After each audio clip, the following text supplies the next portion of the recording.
This freaking trial. I've been waiting, sunshine, while you playing. With my head on the time, you go way out of line. Hey, it's your girl Serene and welcome back to my channel. So today I'm going to give you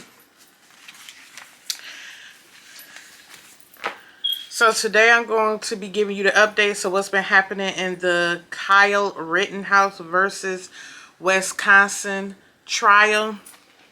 And this will be covering from Friday the 5th on up until today, which is officially today is while I'm recording this. It's the 11th, November 5th through November 11th. Because most likely I probably will post this on Friday the 12th. Is when you're going to be watching. But anywho, so Friday on the 5th, the first thing, they had another juror dismissed, but this was because of medical reasons for this juror to be replaced. The first witness that was on the stand that day was a Jason Lewrowski. I hope I'm pronouncing that right. I'm not sure. But he was a friend of Ryan Belch. I'm sorry again if I'm butchering these last names. Please accept my apologies. Anyway, he was friends with him. And basically he had agreed to meet him down there at the car source lot to help out with volunteering. And he basically described it as mayhem going on all around him. He also he also had interactions with Joseph Rosenbaum, but what he said, let me tell you what he said. When he was asked if he felt threatened or scared of Joseph Rosenbaum, his answer was, and I quote, "He was a bumbling idiot." That's what he thought of him, end quote. So he said he just turned his back on him and ignored him, and eventually he went away. So that's the second person that's also out there armed with an AR-15 and everything. Obviously see something wrong with this man. Gave him no thoughts. Threats and all, him yelling at them, all that. He said he felt he was a bumbling idiot and just turned his back on him. Literally. Turned around, gave him his back. Moving along. The next witness was Carrie Ann Stewart. And I hope I'm pronouncing her right. Her first name correctly. That's what it looked like it spells out to me. Carrie Ann Stewart. She was the girlfriend of Joseph Rosenbaum. And basically both of them were homeless, but she was, at the time that night when this occurred, she was staying at a paid day by day paid type of hotel. And she when he got out of the hospital, because he was in the hospital earlier that day, when he got out of the hospital, he tried to go there to be with her, and she told him he couldn't stay there. She had pressed charges on him. I don't know exactly what the incident was, but it was domestic violence charge pressed against him for her. She says that he had taken his pills for that day. He had the bipolar disorder. She said he was supposed to went and got his prescriptions refilled, but the pharmacy was already boarded up and closed for the day because of the things going on downtown in Kenosha. She has no idea why he went downtown in Kenosha where these activities was happening. Okay.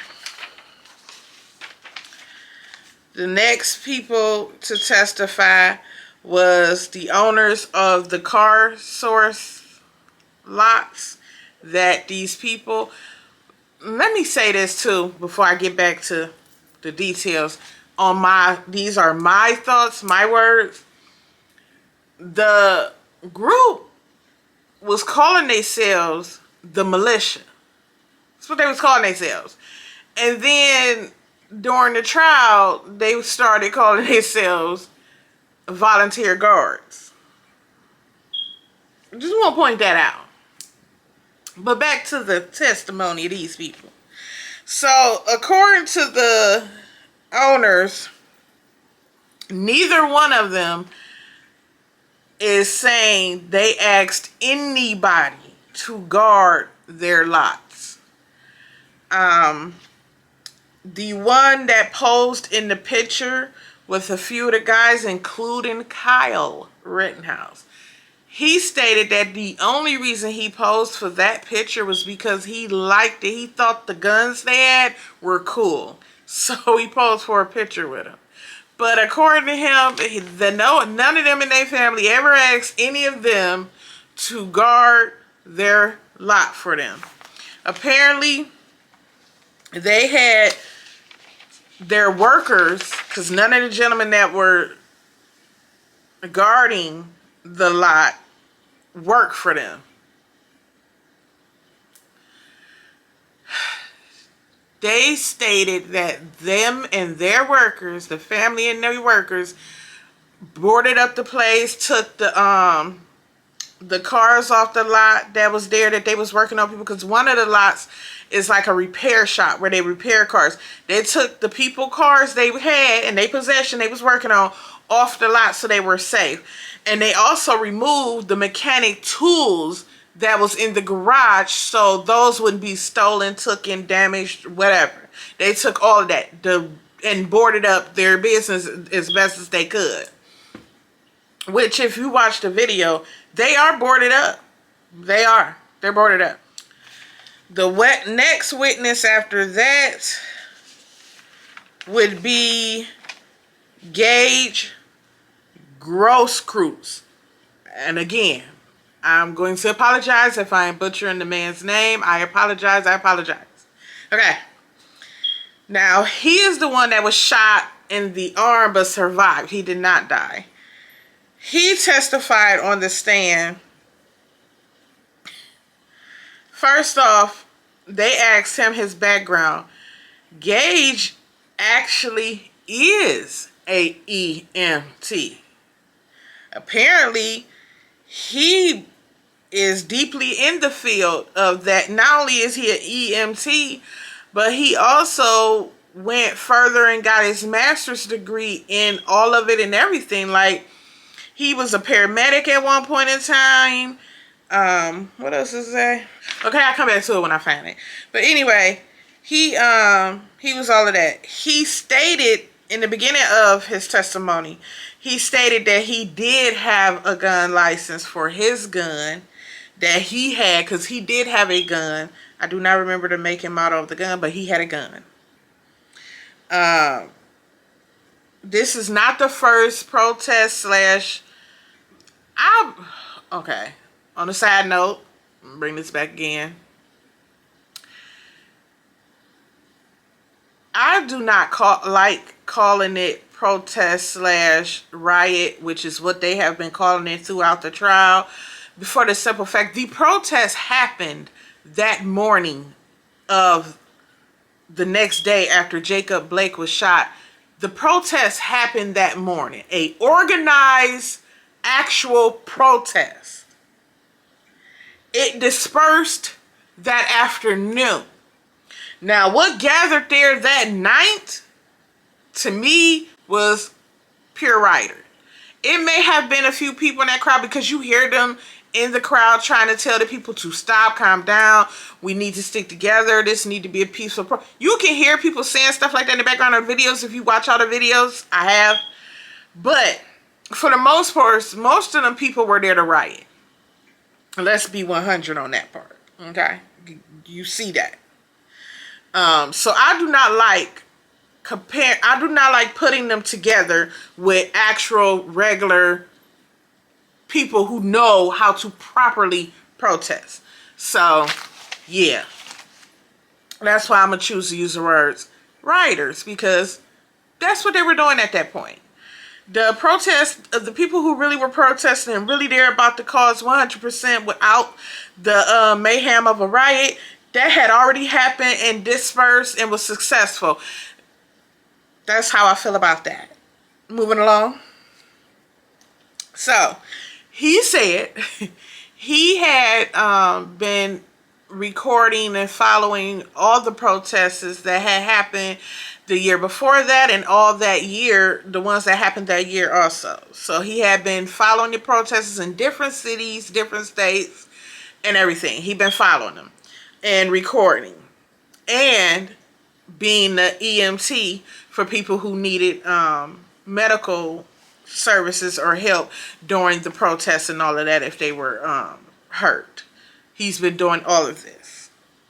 Now, they had him actually on video rendering aid, medical aid to some people. They showed that video of him doing that.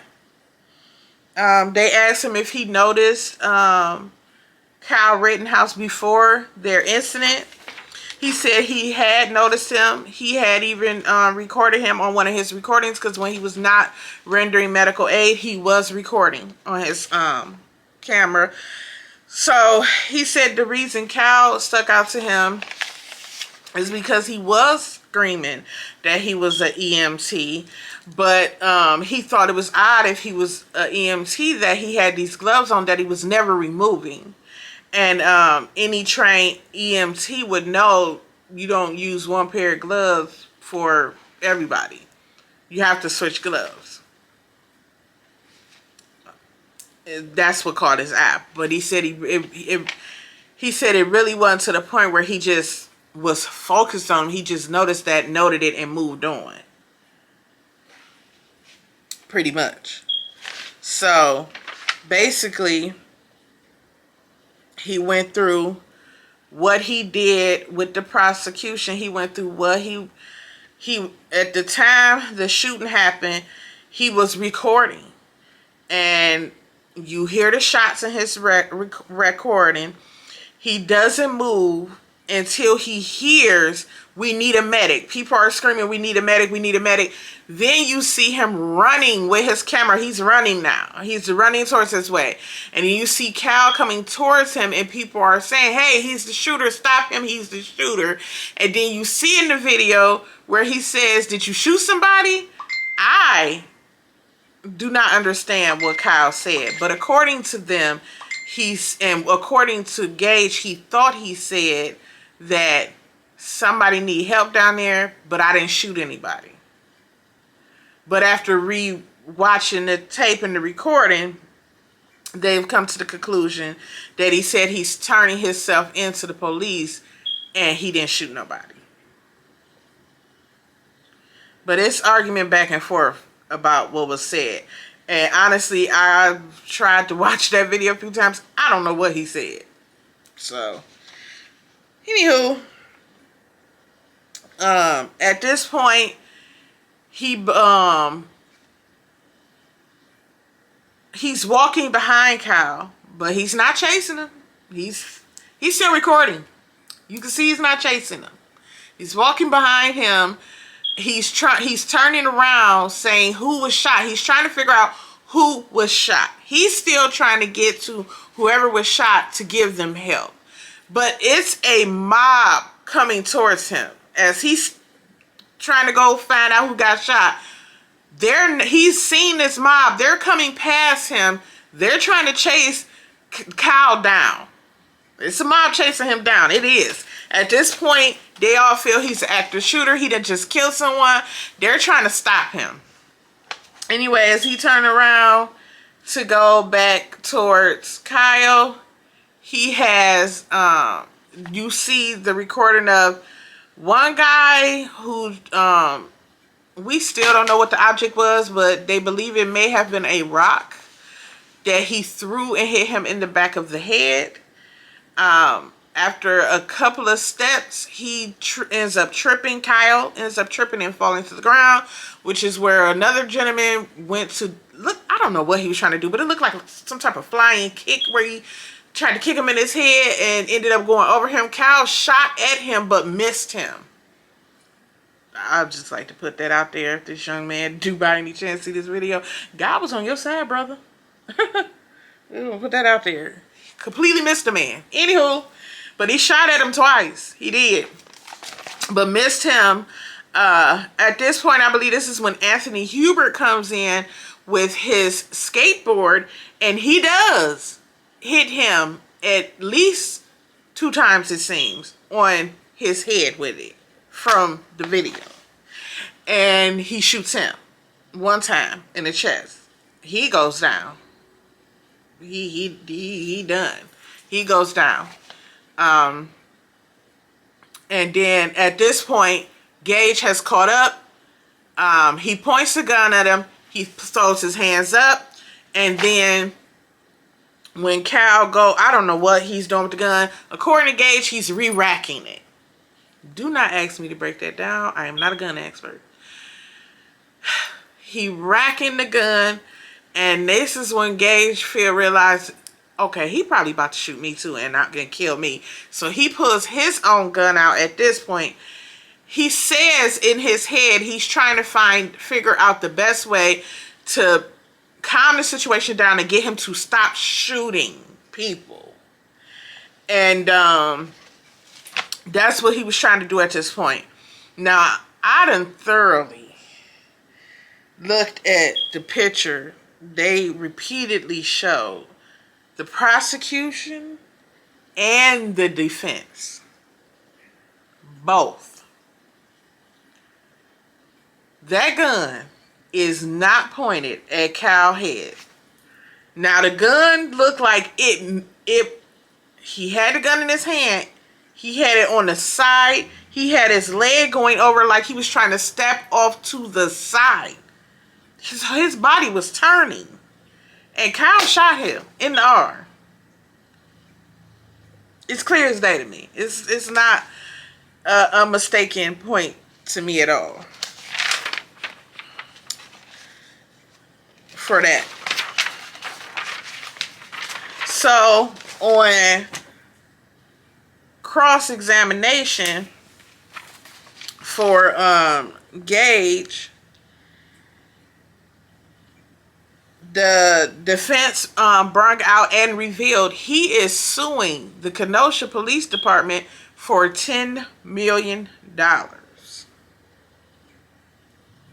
Now, on the side note of that, I'm not really sure why he's suing them. Well, I kind of can see why he's suing them, but at the same time, not really.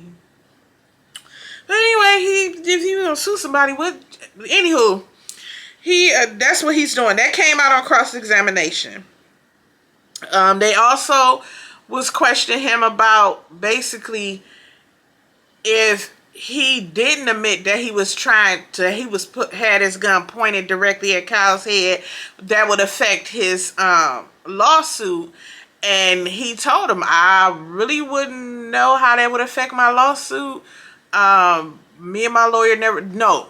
He said, I really wouldn't know how that would affect my lawsuit. That's when the defense attorney asked him, is that not something you discussed with your lawyer? And the judge stopped him.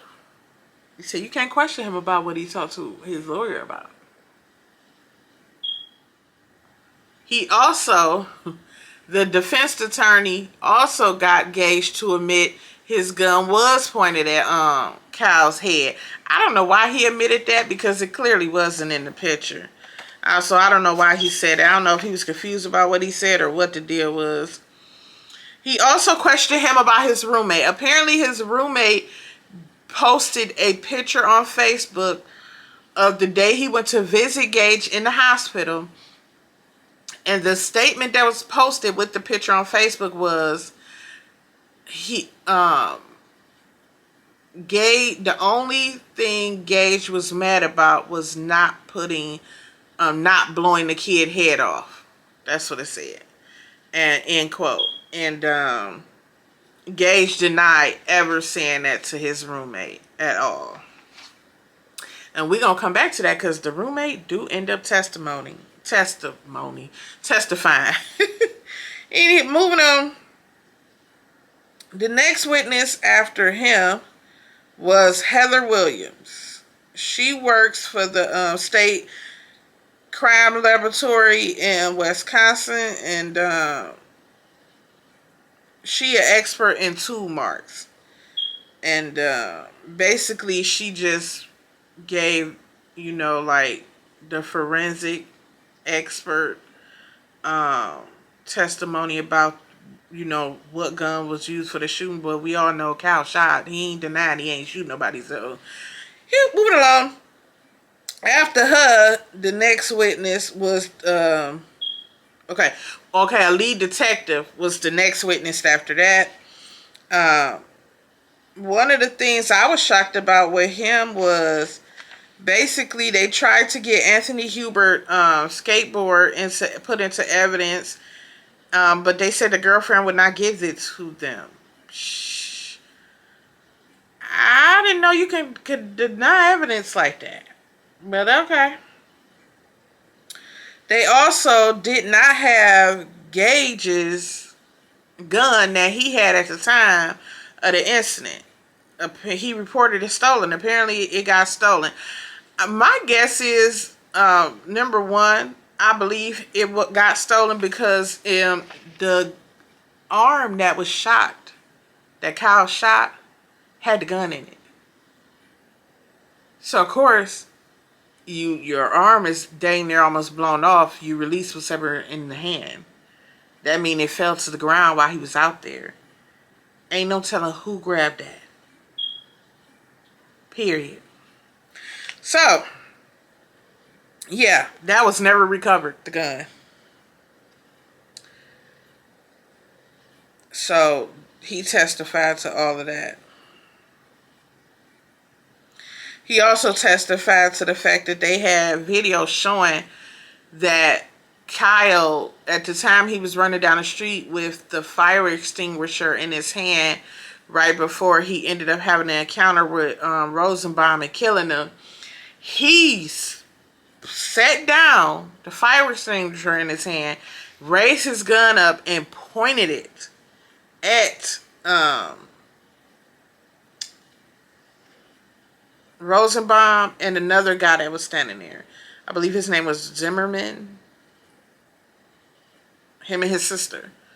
So all three of them was in the corner where he raised his gun up at them, pointed it at them, which is why they believe Rosenbaum began chasing him from that point. And we're going to come back to that incident because that's going to be something to talk about later on. So that's pretty much what that lead detective testified to. So after that, we had a doctor testifying about the autopsy of Joseph Rosenbaum. Let me get them words out. And basically the doctor was testifying to, how close the shots was, having, stipulation on them, non-stipulation. The fact that Rosenbaum definitely was in a falling position when he was shot with the kill shot. Apparently the first shot that he received went through his hip, which is why he believed he was going down. And then, so about time he was going in the falling position going down, Kyle kept shooting. He shot Rosenbaum 4 times. So as he kept shooting, he was falling. down, the way he was shot, the only way the shots would have went into him is if he was in a falling down position. Is basically what he testified to. Now, on cross-examination, when the defense stepped up to question him, he admitted it could have been him diving also that caused the same outcome of how he was shot with the bullets. So, yeah. After that, that is when the state rested its case. And that was it for the state. The defense started their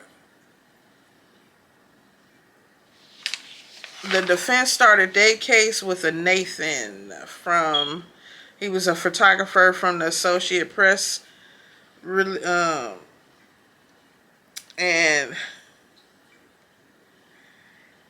he was a little nervous Betty for me.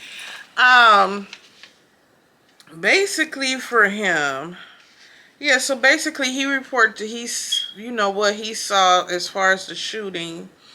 He did add that he basically was just walking away from the incident and then picked up pace and started jogging down the street. A little away, trying to get away after shooting Rosenbaum. But then he made a startlingly statement. He said that the prosecutor tried to get him to change his statement. So you can imagine how they had everybody end up in there like, huh? What? Anywho, on cross-examination,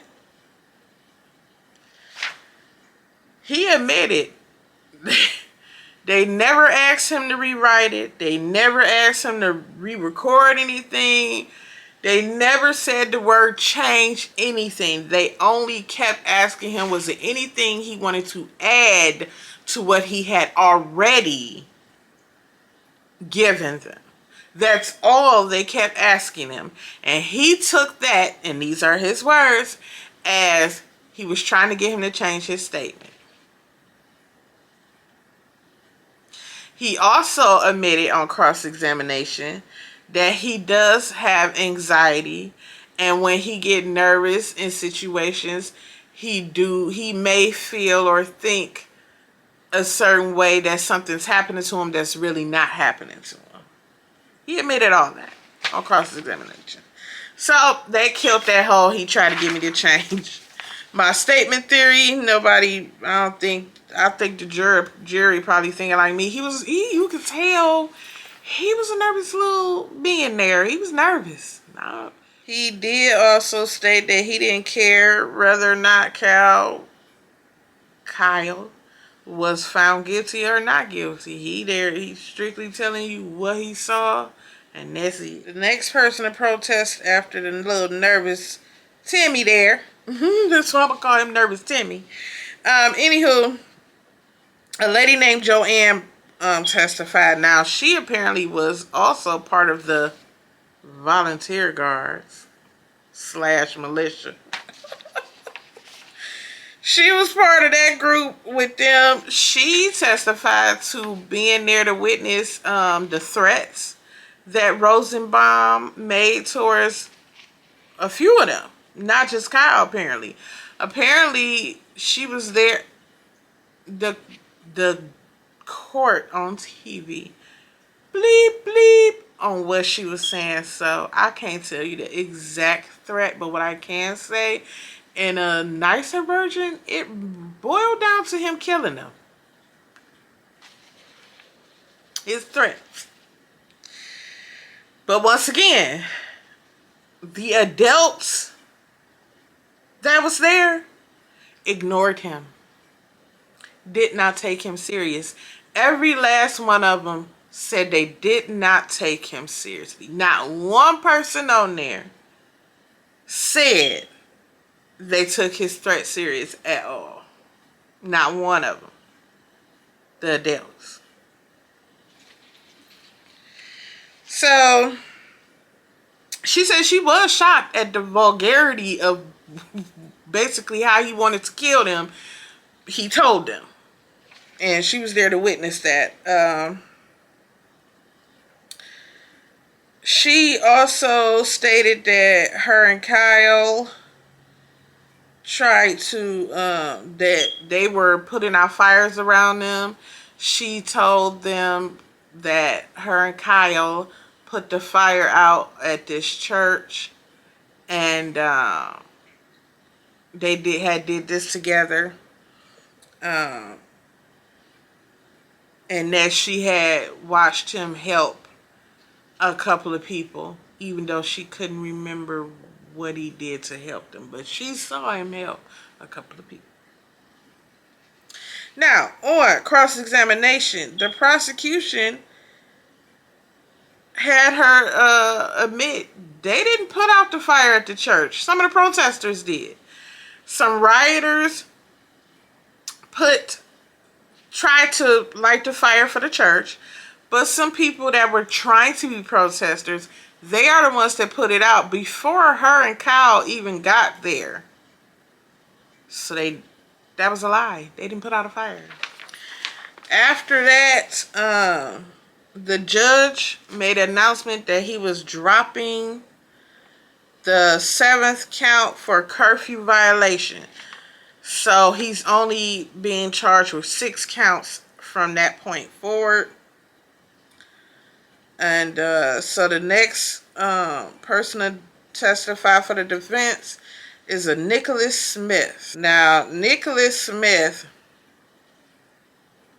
he actually did work for the car source lot from 2017 to 2019. And he had known the owners for over 10 years. Apparently, he lived very close to the car lot. So apparently the night that the first car lot was set ablaze, and that first night, all the cars that was on that lot was burnt to a crisp. And you see it in the interview, but we'll get back to that interview a little later because that's going to come up again. But basically, the night that the fire broke out, the owners did call him and ask him if he can get over there to put the fires out at their car lots that first night. But by the time he got there, it was, a fire department and all of that was out there batting at that point. But everything had already burnt to a crisp at that point. According to him, he decided that according to him, one of the brothers asked him to come down to help protect their property. And according to him, he called Dominic Black to come pick him up to go get a vest for him to wear that evening while he was guarding the property. He was also supposed to receive some type of pay, but he never to this day had received any pay from them. Also, this is how he ended up meeting up with them. So, okay. So, as I was saying, so he asks Dominic Black to take him to go pick up basically a bulletproof vest. Instead of them going, Kyle decided to give him his bulletproof vest. Apparently, he keeps it in the trunk of his car. Why this 17-year-old needs a bulletproof vest on him at all times in the trunk of his car is beyond me. Moving right along. He said he didn't need no weapons with him, just the bulletproof vest. He knew he was staying on the roof of the business, and he also had a medic kit and claimed he was a medic also that night. After that, Gage roommate testifies. And guess what he says, people? He said, nope. Gage never said that sentence to him.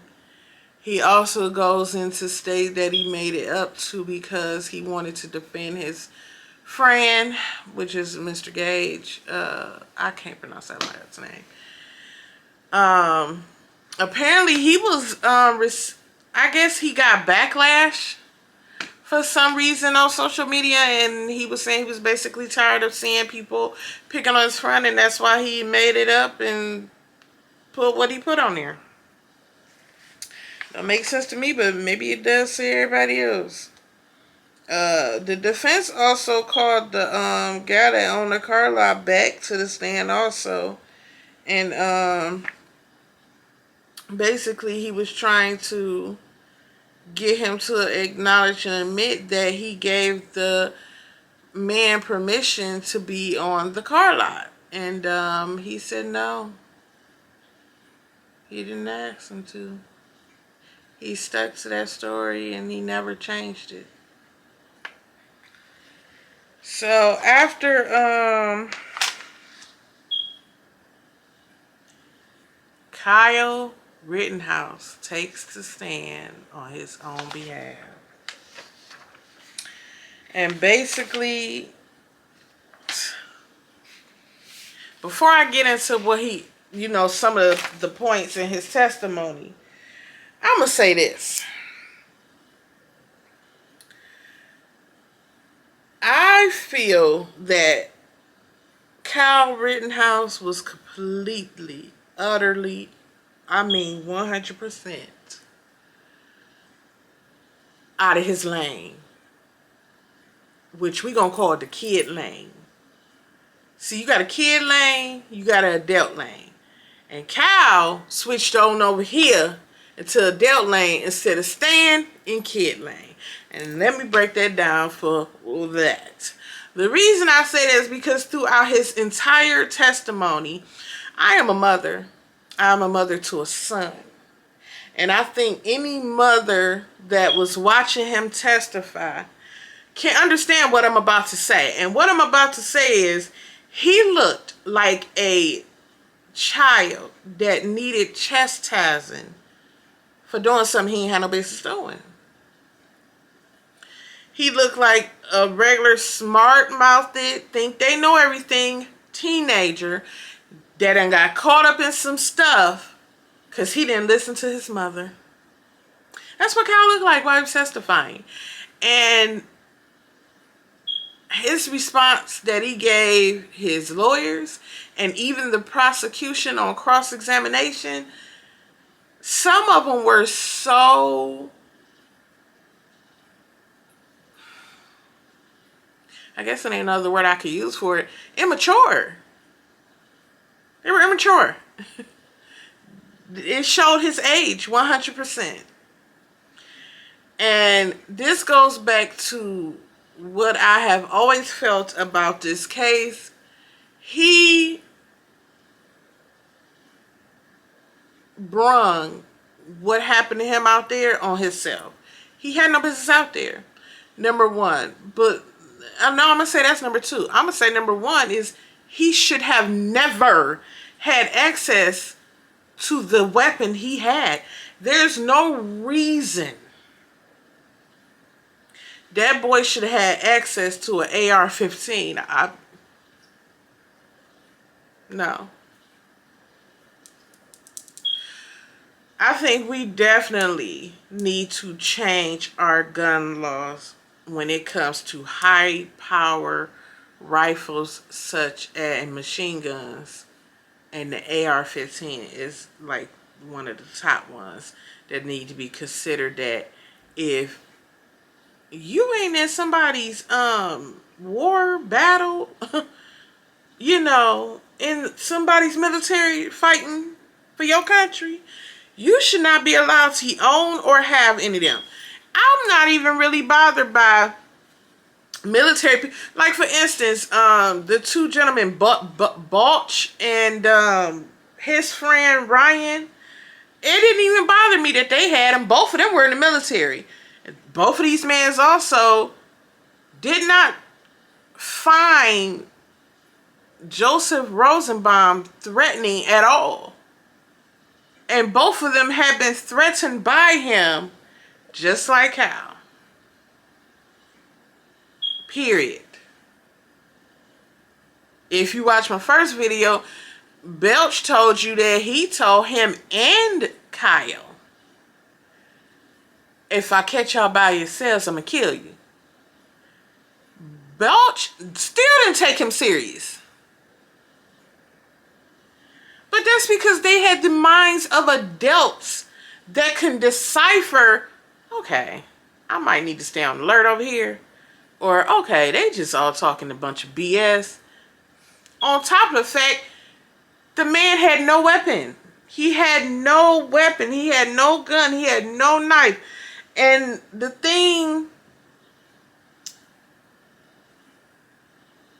is, I think he probably would have had a different outcome if he would with other people who had weapons. If that makes sense what I'm trying to say. He wasn't old enough to even be able to wrap his mind around decisions that need to be made when you in that type of situation. On top of the fact, I also feel he definitely need to be convicted in trouble for it, for the simple fact that he had no business being there. And then when he was questioned about that, he actually had the nerve to say he had every right to be there just as much as everybody else. No, you did not. You weren't even old enough to have the gun that was around your neck. Fool. Again, immature answer. You know, if you don't know nothing else, you know you already committed a crime having this weapon at 18. And he even tried to talk that off that he did not know he couldn't carry that gun at 17. I feel that Kyle tried to call himself making an adult decision to go down there. And in the midst of all of it became a 17-year-old boy and got scared once he realized he was by himself. But I think he also have to take accountability that he kept putting his own life in danger. He even stood there on the stand and said that he did not feel it was any tension between him and the protesters. And how in the world can you possibly say that when you have one saying, Joseph Rittenhouse is not the only one that said harsh words to him. It was other ones that said they were yelling to stay on your property, stop coming out in the street, stay on your property. That was being yelled at you, some of your other people there. He tried to talk to the guy with the yellow pants. He told him, oh, so now you want to help me, but back there you was pointing your gun at me with a laser on it. You got people responding to you in a negative way, but we supposed to believe that you believe ain't no beef, ain't no issue going on with you and the protesters / rioters. I'm gonna have to say it there because both of them was responding back to you at that point. A lot of his answers to me was just very immature, but it really just showed his age. He had no business down there. He did not have no business down there at 17 years old. And let me say this, I'm a firm believer in even when you turn 18, that doesn't automatically make you adult. It makes you adult by law, but not mentally. Not mentally at all. When Cal was being during the cross-examination, he admitted that Rosenbaum never physically put his hands on him at all. Not one time. He kept trying to get Kyle to admit that he was basically coming down there to... I'm not really sure what he was trying to infer, But he was trying to get Cal to admit that basically his mission was to kill the people. I don't believe one bit that Kyle necessarily went down there. And I'm not even going to say necessarily. I don't believe he went down there to just kill. I don't believe that. However, I'm a firm believer and still believe he never should have been down there with that AR-15, period. He also claimed he never told the people around him his age because it never came up.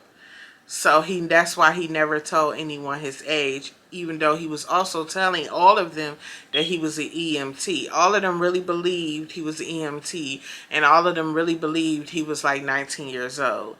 I don't believe that part. I think Kyle lied about his age, and that's why they believed he was 19 years old.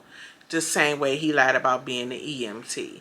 I think he understood that if any of those men that was out there with him knew he was 17 years old with that AR-15, they would not have been okay with him being down there with them with it. I believe that wholeheartedly. You're not going to tell me that none of them men that have been in the military, if they would have known that that boy was 17-year-old boy, would have been okay with him holding that gun. I don't believe that one bit. I don't. I do not. At one point through his testimony, when they got to the part of when he ended up killing Rosenbaum, he had a breakdown. It started out like he was having a full-blown cry. And I'm thinking myself, this baby may have really been affected by this incident. He may have truly been scared for his life. Until the camera zoomed in on his face, and you see not one, and I do mean not one, tear coming out his eyes. And I think once he realized he's not pushing tears out his eyes, it turned him from crying to now he's about to hyperventilate or have an anxiety attack type situation. If you ask me, I think it hurt him to do that. And I'm going to tell you why. Because the jury had to walk past him to get Cole out of the room. The judge called for a break to give Kyle a break to get himself together. The jury had to go past him, very closely past him, to leave. And if they saw what I saw, which is no tears coming out his eyes, they probably thinking he's lying and faking the whole thing.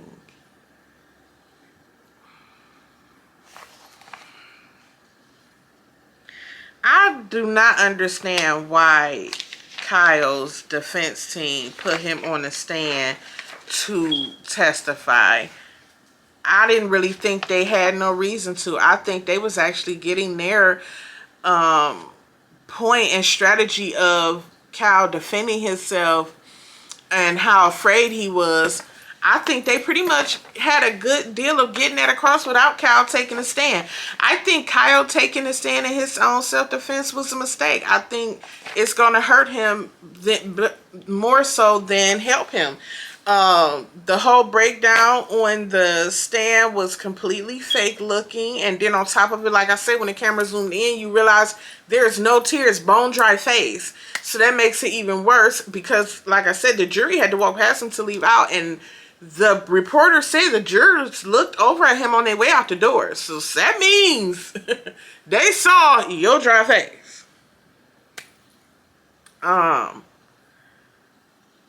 To top that off, some of the questions the prosecutor was asking him, instead of him just full out answering them, he kept trying to just stick to the story he wanted to stick to, instead of just answering the questions, which to me did not look good on his behalf neither. You just look like a smart aleck 17-year-old, well now he's 18-year-old boy. He claimed he was According to him, he was signed into a college. He gave the name of the college. He also claimed that some police force or somebody, it was either a police force or some other force. One of them some force. I want to say it was a police force, he said.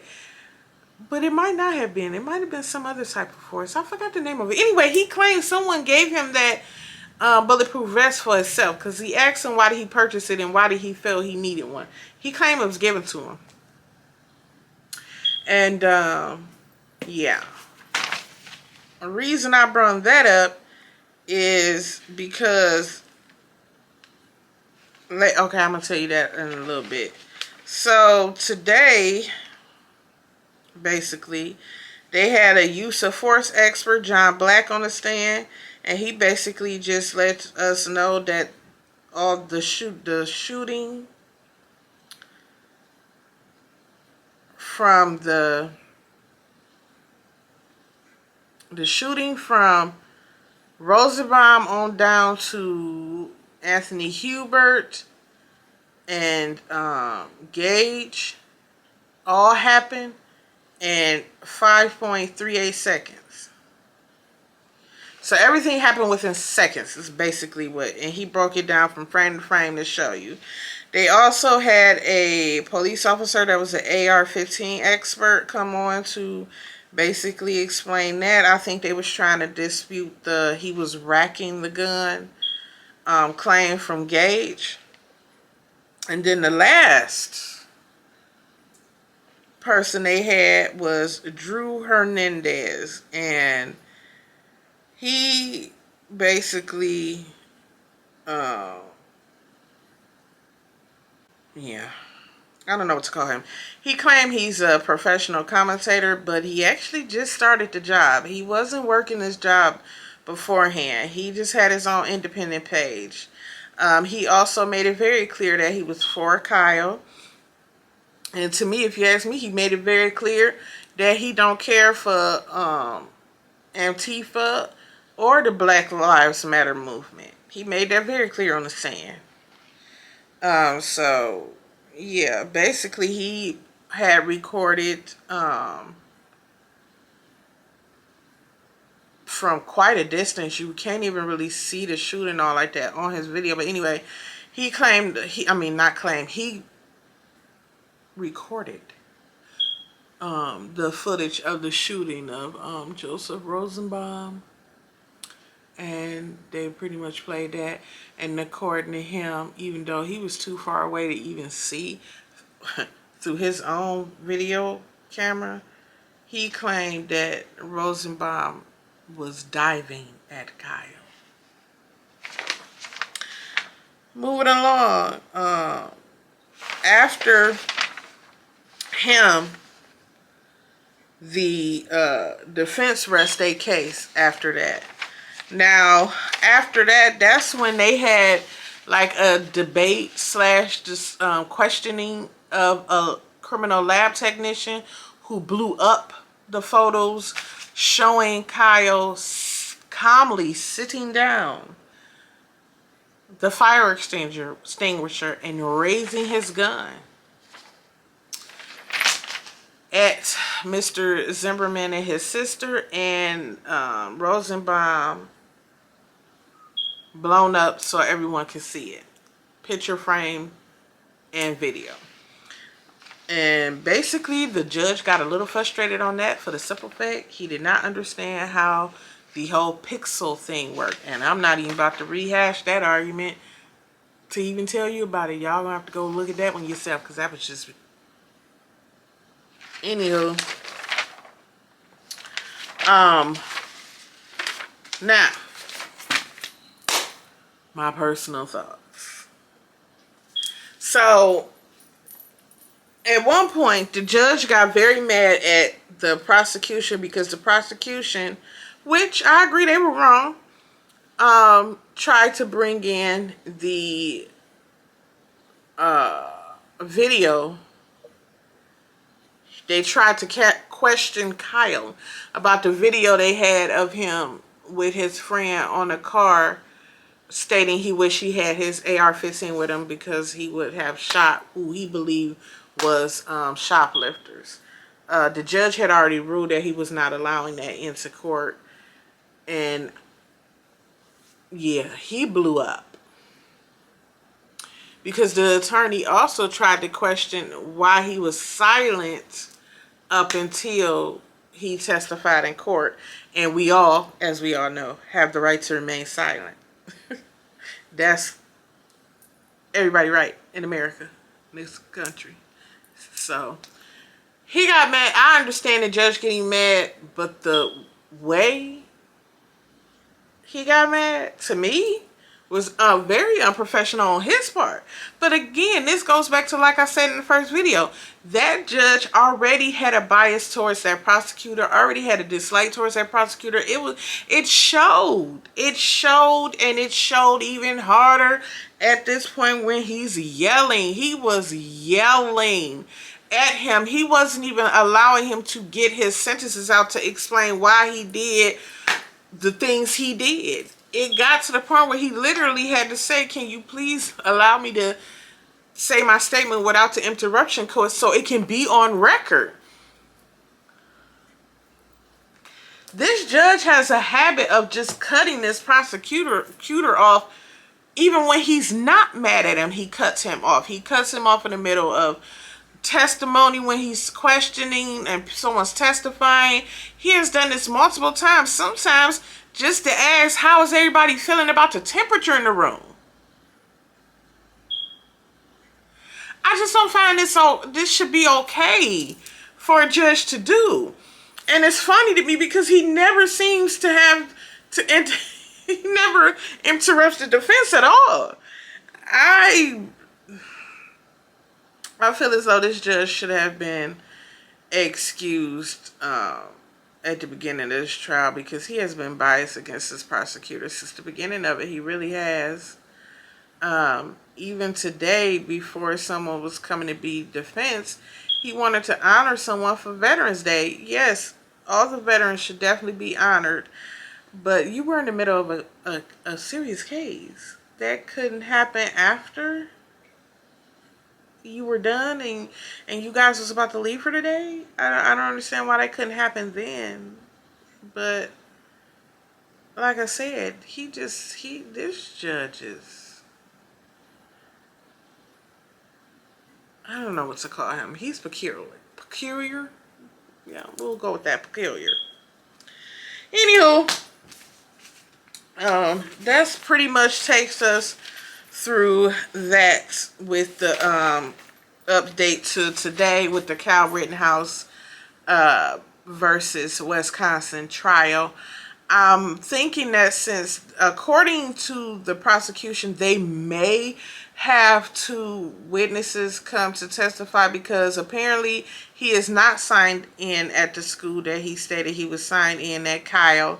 And they also have someone from the department he claimed gave him the bulletproof vest, stating that they never issued him anything.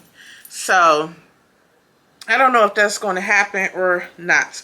But if not, then they should be doing their closing arguments and the judge should be discussing the counts against Kyle and giving them instructions, all of that tomorrow. Yeah, which I will also report back and upload that video either tomorrow or Saturday for if they go ahead and close tomorrow and finish tomorrow. Because you know, I don't know how this gonna go, especially if they really produce these other 2 witnesses. So that's the end of that right there. So I will go through the counts and all of that in my next video that's against Kyle and talk about that at that point then too. So yeah, we'll bring it back then. So if you made it to the end of my video, thank you. And don't forget to subscribe, like, comment, and share. Thank you and have a wonderful evening. I swear I give you my tomorrow, forever and now. I'll never bring you sorrow.